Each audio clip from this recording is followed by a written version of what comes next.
clear in your prepared testimony. You talked about gains in the mining sector, and that includes oil and gas exploration and extraction. Yes, it does.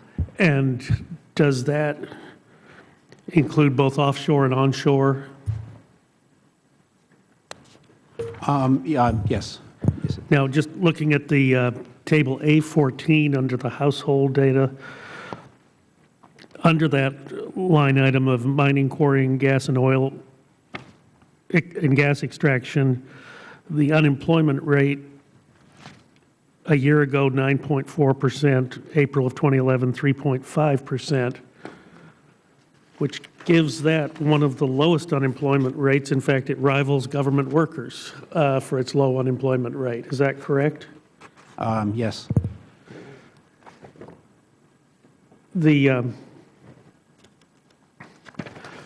Is there a way?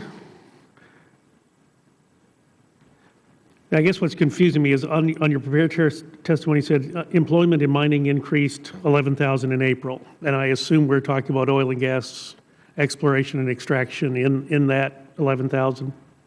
Yes, that's part of it, yes. But, of course, we also know that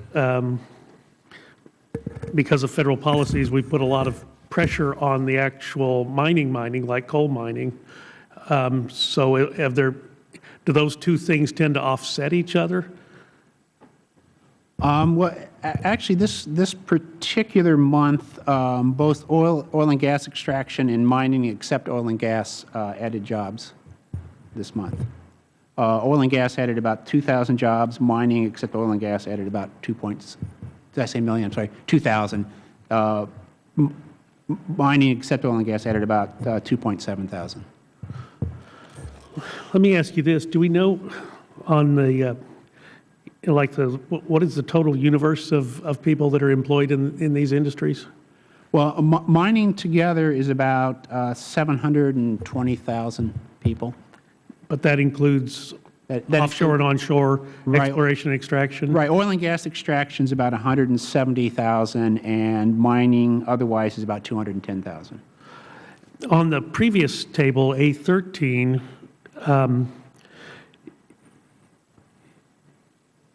construction and extraction occupations are lumped together. This is the employed and unemployed persons by occupation, not seasonally adjusted. Yes.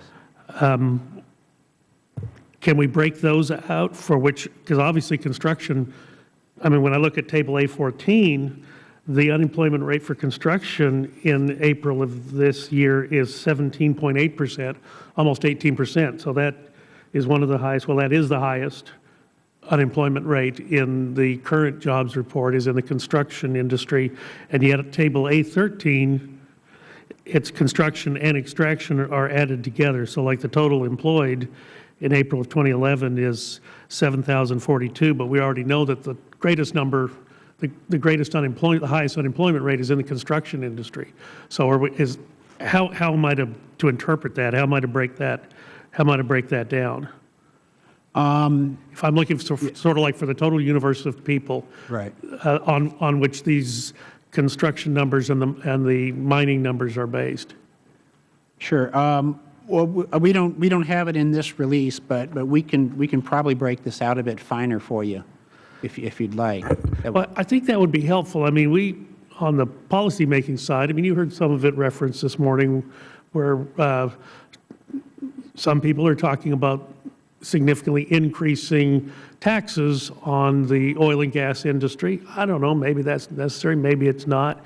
We do seem to give a lot away to the so-called green jobs sector. Now, where are the green jobs on this? At the moment, the green, well, first of all, it depends on how you define green jobs. I don't know how to define it. I just hear people talk about green jobs. I'm leaving that up to you all, the smart people. Well, in fact, we are working on a project where we will at some point be measuring green jobs. But the big issue for us is pulling the green jobs out of the industries, because there are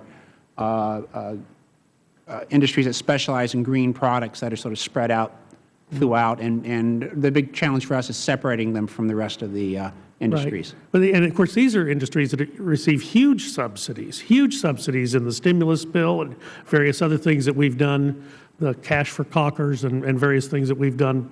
I say we euphemistically. I didn't vote for them. I don't think Mr. Brady voted for them, but things that Congress has done in the last 2 years.